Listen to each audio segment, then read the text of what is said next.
Klinikon palvelu meille tavallisille tallaajille. Mä pystyn selvittämään oireiden perusteella, mikä minua mahdollisesti vaivaa.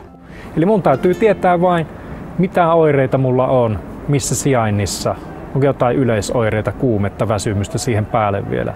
Palvelu antaa hyvän arvion siitä, mihin vaivoihin nämä oireet viittaa ja miten siihen tulee suhtautua. No meillä on nyt täydellinen potilas, koska mä tiedän, että Lauri, sulla on ollut aikamoista vaivaa, joka menee sulta yhdet kisatkin pilata.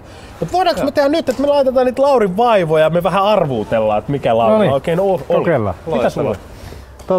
Mulla oli pidemmän aikaa kuukauden päivät jatkunut yskä ja oli lihassärkyä, päänsärkyä ja kuumeilua. Ja sitten tämmöistä niinku treeniä ei oikein kulkenut ja kesti tosiaan pidemmän aikaa, yli kuukauden. Että. Olisi tämmöinen vähän niin kuin suorituskykykin huonontunut. Yes. Joo. Nämä on aika yleisiä oireita, että niin kuin moniin vaivoihin sillä tavalla viittaa. Yksi mikä tässä nousi mielenkiintoinen esille on mykoplasma. No joo, itse asiassa, että sitä sitten tutkittiin ja todettiin, että se oli mykoplasma. Okay. Sehän toimii! Hei, loistavaa. Ei loistavaa, anteeksi, se on kauhean juttu. No mykoplasma on itse asiassa tämmöinen pieni bakteeri, vähän erilainen rakenteeltaan kuin monet muut.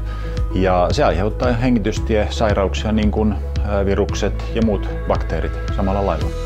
Mykoplasma on tauti, joka koskee lähinnä nuoria ja se mikä siinä on ongelmallista on se, että se on aika lievä sairaus, joten monet ei oikeastaan huomaa, ne ajattelee, että pieni flunssa tässä taustalla ja voin harrastaa, tehdä, liikkua. Ja sitten se alkaa pitkittyä ja oireilu jatkuu ja sitten voi tulla myös sen sairauden jälkeen semmoinen pidentynyt alikuntoisuustila. Silloin jos tulee pitkittynyt oireilu, yskää, on flunssaoireita, pientä kuumeilua, kurkukipua, niin silloin kannattaa kyllä lähteä selvittämään, että mikä siinä on taustalla. Voiko täällä myös hakeutua lähimmälle lääkärille?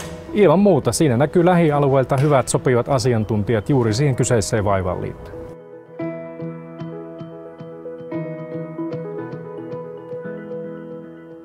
Klinik.fi